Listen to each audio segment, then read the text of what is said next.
Hello everyone and welcome back to Terraria. I have not done anything off screen and basically didn't know if that was something you liked or wanted me to do.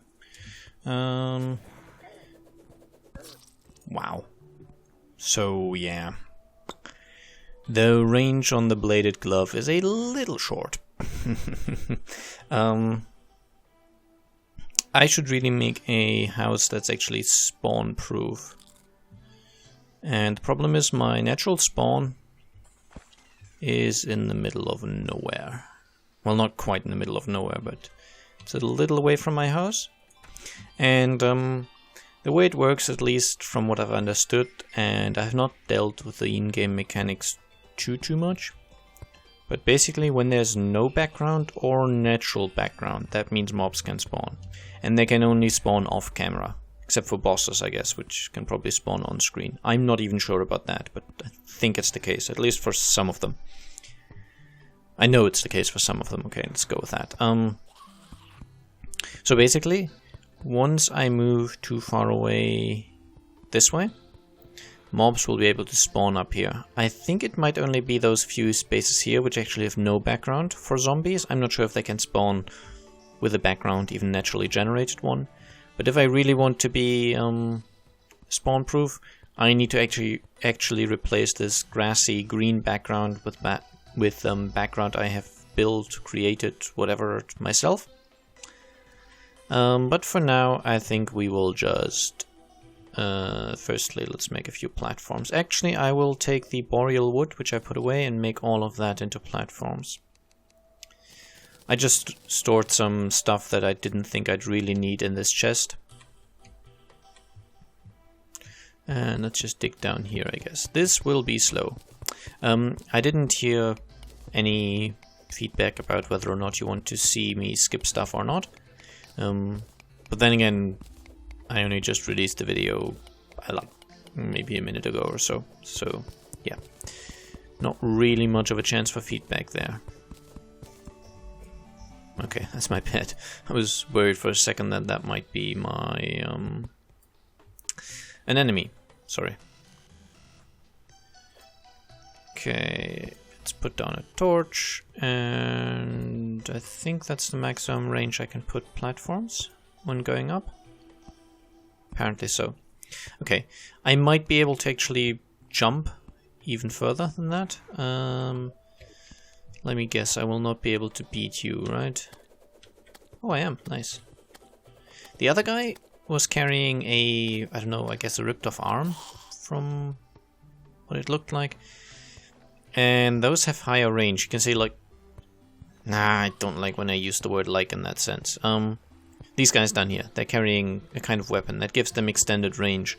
More range than my bladed glove. And they do have high damage. As you can see, that was 24. The ones with the weapons, the one with the weapon dealt something like 50-ish. So I was a 2-hit. So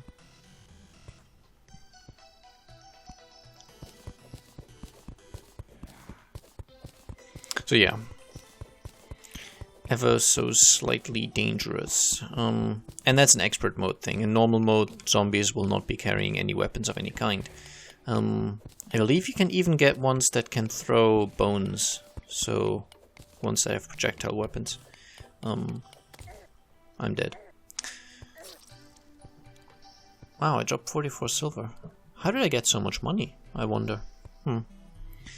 I should store some money. There's also a chance in expert mode that enemies pick up my money. So when I die, I drop all the money, or I think 75% in expert mode of the money I have. It's half of my money in normal and 75% in expert, I believe. So yeah, I have 14 left, so that's about... yeah, it's about right.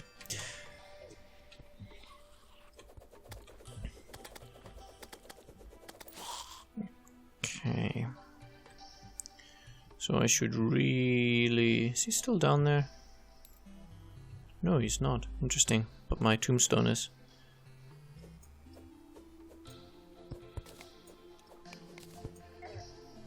No, I'm dead again. I cannot escape from this hole. I should make that spawn proof. I really should. Before I repeatedly die. So yeah, enemies can pick up the money. I'm not sure if they always pick up all of it. Apparently I picked up some of it because I dropped less this time when I died. And if you respawn off screen basically, so far enough away from where you died, the enemy who has your money might very well despawn. I was mangled by a zombie here apparently. Okay, so this is a bad idea because zombies can spawn up here and actually drop down on top of me. I should probably wait for daytime before I go exploring, but I have no way currently of determining the time of day. Well, I could look at the sun, I guess, or the moon, but that's not really visible at this point. So I guess let's just go down here instead of repeatedly dying, trying to build a shaft down to hell. Well, hell. I'm not going to go quite that far yet. So unlike in normal mode, the money that you lose or you drop when you die, you tend to actually lose it. In normal mode, it's usually quite feasible to go back and get it before you actually lose it completely. Really, I would prefer to find a cave system. And yeah, as you can see, I'm not playing hard mode in any sense. I really dislike hard mode in a lot of games, especially in games that have the option of grinding, like Terraria does. I'm in the water, so I can't jump very far. Okay, I have to wall jump to get up there. Can I even wall jump indefinitely with only one climbing thing equipped? I don't know. Let's just out of range. It's typical. Oh yeah, I can. Nice. I believe I can only do that because I found the climbing claws. And I don't have wings yet. Wow. I am dying a lot here. That was just me being silly. I am so used to my main character who has wings, so I take no falling damage. When you have wings equipped, you have slow fall, so you don't fall to your death. I'm not quite sure if naturally generated walls. Well, I know they allow spawning at least to some extent. I don't know if I place a dirt wall, for example, I don't know if that will allow spawning. Okay, this time I'm using my climbing claws to descend more slowly. And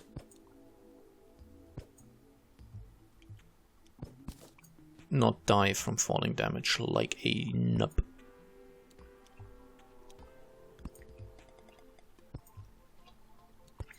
And one platform is enough to stand on.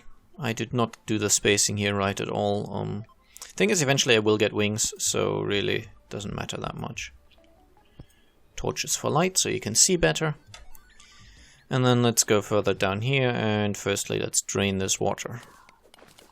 The water mechanics are a bit different from Minecraft, for example. So for example, you noticed I couldn't jump very far when standing in water. Now it's no longer deep enough to have that effect. But it was, basically. Oh, slimes. I do want to kill slimes whenever possible.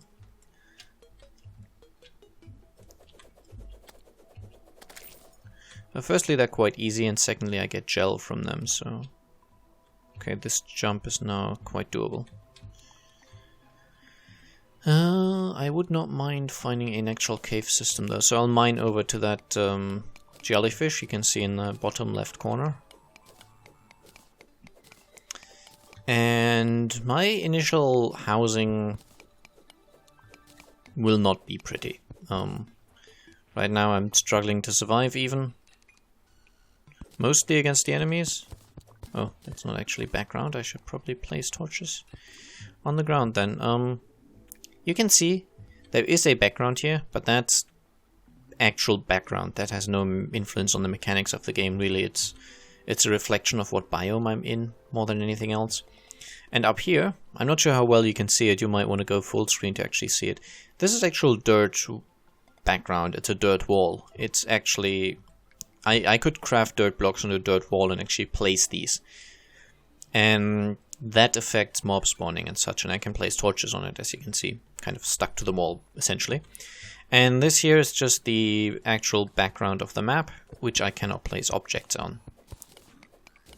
So if I wanted to place a torch against the wall here, I would need to bring down my own background. And as I said, I'm not 100% on the mechanics of the game, but I do know that placing the background affects mob spawning. I don't believe it's light level based. The light is just to be pretty and so that you can actually see what I'm doing. But I believe, unlike Minecraft, the level of light does not affect spawning. I think. I might be wrong on that. If anybody is actually watching who knows about the game, feel free to tell me such things. Because I really don't know them that well. I mean, I have played through the game on normal mode and I have beaten the final boss. But I would say that does not quite make me an expert just yet. Oh, and over there we have a trap. That's kind of nice. I can show you those. I also get an achievement for dying from them, but I'm pretty sure I've already gotten that. Okay, let's put a torch down. Even holding a torch in my hand does generate some light, but I generate more when I'm not sure, is it more when I place the torch? Oh, not really. So holding a torch actually generates the same amount of light, but I need to actually be holding the torch, whereas, well, when I place it, I've got my hands free. Oh, nice. Lesser healing potions. I'm kind of just mining for blocks here, trying to find ores. And yeah, you might see down here, it's very difficult to see. I know it because I'm looking for it, but it's underwater and it's kind of tiny. There's a pressure plate here. And they're meant to be difficult to see because, well, they're traps. It's kind of, if you could see them easily, they wouldn't work that well. And up there you can see a boulder. I'll probably dig down to it from above. I think that's the safest way to go. I might still die. I'm not sure if you die as soon as you touch it, actually. But that pressure plate is hooked up to the boulder. Okay, that was fine. Let's not jump down there. That would probably not be fun. I could survive because there's water and water stops falling damage, but then I'd be down there and I might be in trouble. So yeah, stepping on the pressure plate would make these 6 blocks here, which were underneath the boulder. They're not proper stone blocks, they're actually activated blocks. Which means once that pressure plate is triggered, it'll send a signal to those blocks, which will unpower them, or power them, or whatever you wanna, however you wanna see it. And those blocks will essentially disappear. And boulder will fall down and probably kill you. Okay, let's continue mining over this way. So these are some nice traps. They're automatically generated at when you make the world. There's, I guess there's the boulder ones. There's poison arrow traps. And very later in the game we'll find some additional ones, but really, very much later in the game. Very later in the game, that's a good phrase. Very later. Wow. I swear I can English. I also hate making internet jokes, so I apologize for that one. Here's some tin. I do want some tin. Not so sure I can actually do anything with it, but I do want it. And I believe the jellyfish can't... Oh dear, that was not smart. Should not have jumped in the water there, because the jellyfish cannot attack us while we're on land. Obviously, it's a jellyfish.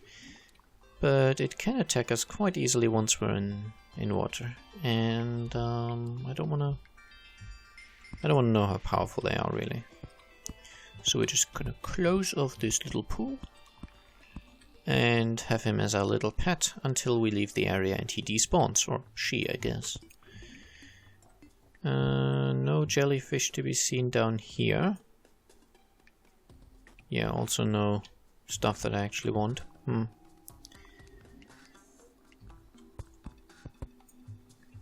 Can I get to that? Probably not, right? That's just too high.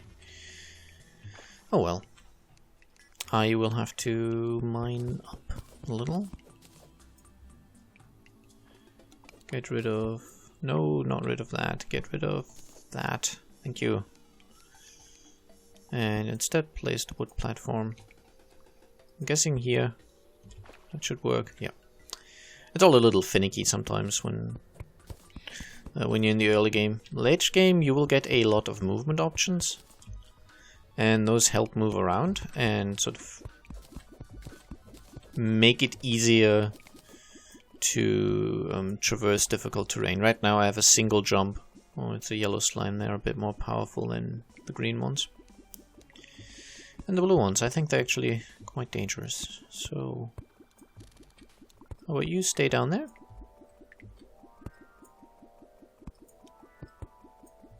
And I'll take the high road. And we'll just agree not to kill each other. I really do want to make a yo-yo, actually. For situations like these, a yo-yo can be a real lifesaver.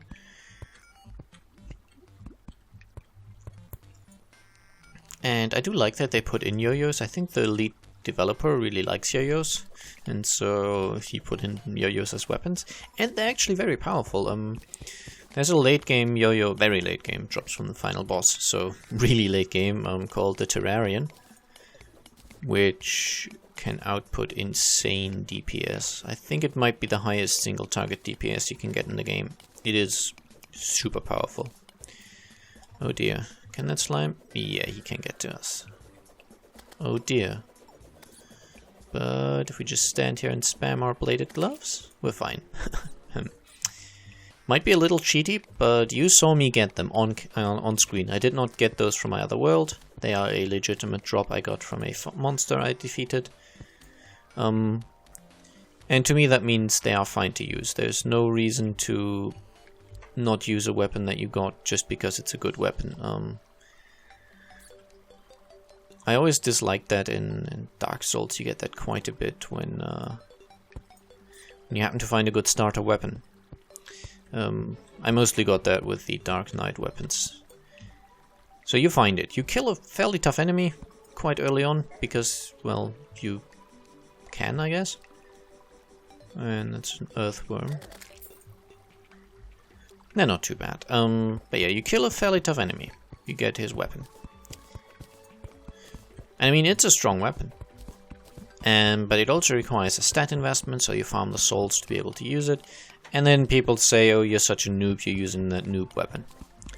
I can almost see the point with the Drake sword, even though even at that point, still, it takes some skill or at least patience to get that. So, again, let people use it. But then that's a problem with the entire Souls community, that they are a bunch of elitist retards.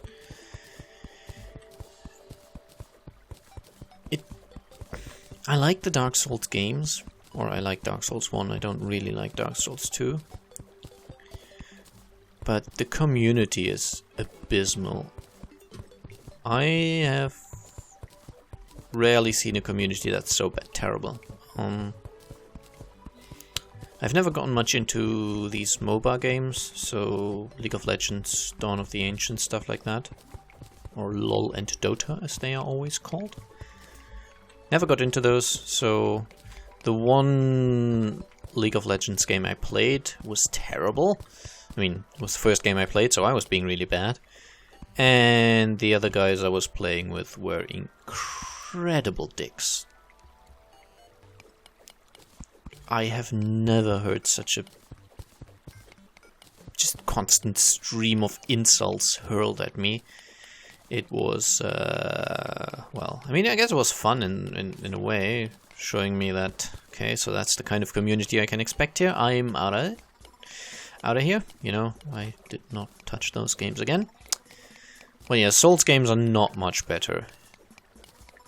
It's incredibly elitist, the kinds of players you get and the kinds of comments you get when you play Dark Souls. I did an LP of Dark Souls in German, and I got about 10 comments in total on that project, and I think 8 of those I had to remove because there was some variation of, oh my god, you died to whatever happened to die to, you are such a noob, I can't watch this, why are you even uploading this?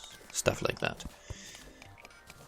Which, yeah, that's certainly good for getting new players in, but then they don't want new players in. They want everyone to kind of see them as superhuman for having beaten those games. Probably using tricks and cheap stuff as well in many cases. I mean, the Souls games are difficult enough that, yeah, your first playthrough, you probably use some cheap tricks. It's fine. The game does offer you the opportunity to do so because it knows it's difficult. So, anyway, they don't want new players, really. They want other people who don't play the game to admire them for having played them, so they do want that, but they don't want as people actually beating them themselves and finding out that, yes, they are challenging games, but they're not impossible. They're very much beatable. And if you do make it easy on yourself, it's not that bad. Really, it isn't. Oh, let's take this picture.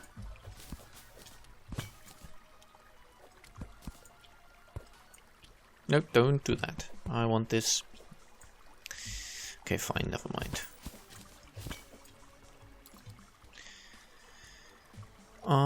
What's this? A Goblin Statue, nice. And a Star Statue and a Heart Statue. All of those are functional. I think the Goblin Statue spawns goblins, which isn't very useful, but I guess you might want to make a farm out of it for some reason.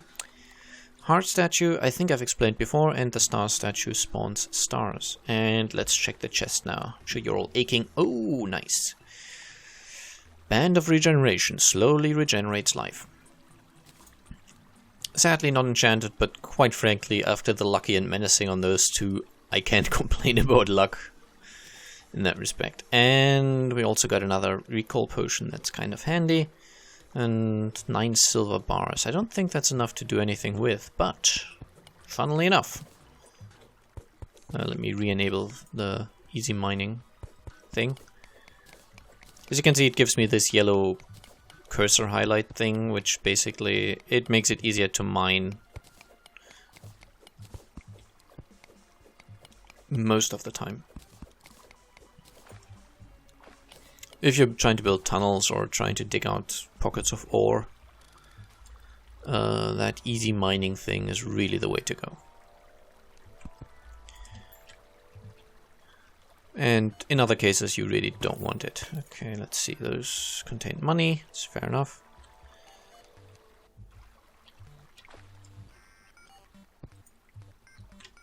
Oh, I think that's lead ore over there. I think lead is the second tier of ore. I think the first ones would be copper or tin, and I happen to be in a world where tin spawned. And the next would be iron or lead, and this apparently is a lead world. And yes, every ore has sort of a counterpart. Late game ores, I think it actually makes something of a difference. To where some...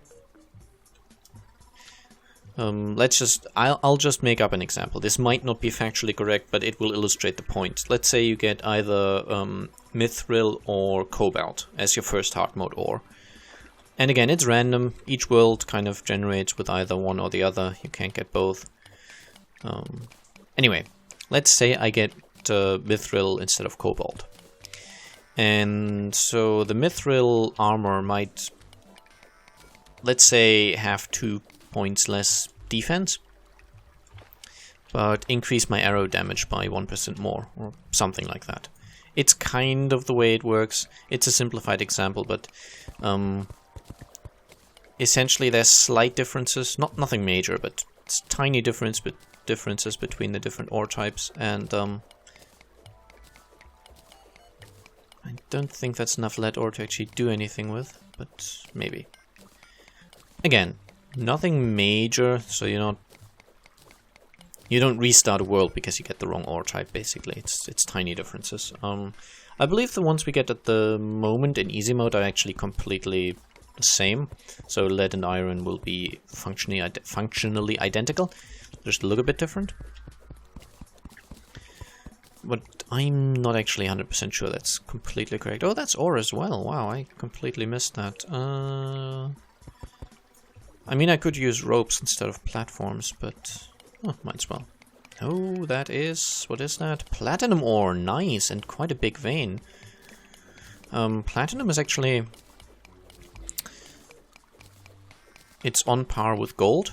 So I get platinum in this world, in another world I might get gold instead. And platinum is the highest tier of standard ore. There's definitely more high-end ore in the game later on.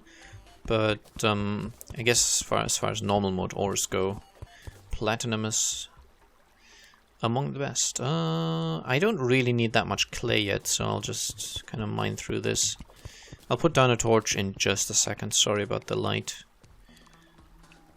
Okay, let's put it right here. I do want some more tin. That would be nice. I could make tin armor, which is... it's kind of crappy, but it's better than naked, basically. That's a good way to phrase it. Tin armor. It's better than naked. I mean, depending on your definition of better than naked, I guess. But yeah, it's probably been an episode. I know it wasn't very eventful. I mean, I died a bunch, but hey. So let's use one of those recall potions I got. This will take me back to spawn, which at this point is natural spawn, because I haven't set my spawn point yet. I could using a bed, but I don't have a bed. To make a bed, I'd need cobwebs and a loom, and it's all a bit complex. Can I make a sawmill even? I can make a furnace. I'm definitely making a furnace. I need that to smelt stuff. Let's open the chest as well. And make all the ore we have into bars. Wow, 30, that's not bad. Some lead, 16, nice. And because I have the chest open, it actually uses items from my inventory and from the chest to basically give me the list of stuff I can currently craft. I can make an armor statue. Okay, fair enough. Don't really want to do that. A little bit of silver. And just a tiny bit of platinum. And I believe we'll need to make a lead anvil anyway, so why don't we make that and put it right there. I'm pretty sure I can put it on my crafting... Can I not put it on my crafting table? Apparently not. Okay. So that would give us the option of... oh dear, zombies. Yeah, they can apparently get up here. That's not fun. Okay, they can even get across here. Darn. I will make this spawn proof in between episodes, I promise. That would be really, really, really boring to watch. I think I'll just show you very quickly what I will be doing. I'm not sure how big I'll make it, probably all the way to these two doors I've constructed, maybe a little less, I don't know. Anyway, so in between episodes, what I will do is I'll probably harvest a bit more stone. And I can use 2 stone to make a grey brick. We'll just make, let's say, 10 of them. And then I can make grey brick wall. You get 4 from each grey brick. And then, can I just place them here? I don't think I can. Yeah, I need some open air access. Let's do that over here to show you. I don't want you to miss out on too much content. So I'm trying not to skip too much, because that would be a bit, I don't know, lame. And then I'll just place a ton of walls down like this. The auto placement is really useful for placing down walls, by the way. And once I've covered the entire thing in wall, I'll probably even it out, flatten it and all that stuff as well, you know, make it a little more like a home. And once that's the case, it'll be safe from zombies, so at least I will be able to work here in peace. What I really wanted to check though is if I can actually craft any useful gear. I could make a tin weapon, I could make a lead weapon, I could even make a silver weapon. Can't make any armor pieces apparently. I mean, I could make tin armor, but yeah, it's a little expensive. Oh hey, a zombie with gel on top of it. It's basically, I don't believe it has any special attacks, it just drops gel. Okay, oh, I left my door open actually, that was not smart. So close that. And as I mentioned, zombies cannot get into that. They don't know how it works. I don't think I can really do anything with the resources I have right now. Let me plop down this gold chest. Yeah, you can see I can make some silver weapon. Maybe I'll do that. Actually, I'll make a silver pickaxe. I'll do that. To replace the copper one. And let's just keep that for the memory's sake. Anyway, yeah, we did some stuff at least. I'll do some cleanup in between episodes. I know that will be really boring. I might actually get the stone from my other world. Not because it's difficult to mine, not even because it's dangerous to mine. I mostly don't want to mess up this world too much. So my other world, I've already hollowed out huge caverns, and I'm kind of... Eventually I'll probably have taken over the entire world, and just nothing will be there that I haven't placed, basically. I might do that. I will do that. I have decided that I will be getting those stones from my other worlds, just for convenience sake. Let me know if that's something you're okay with. Like getting cosmetic stuff, costumes and pets, I will do. Complain about that all you like. But getting building materials, is that something you're okay with, or do you want me to actually grind those myself in this world, or in... Yeah, we're using this character. Because some stuff I might have to go to another world to actually get. Anyway, let me know that, and yeah, I hope you enjoyed, and I'll see you again soon. Bye bye.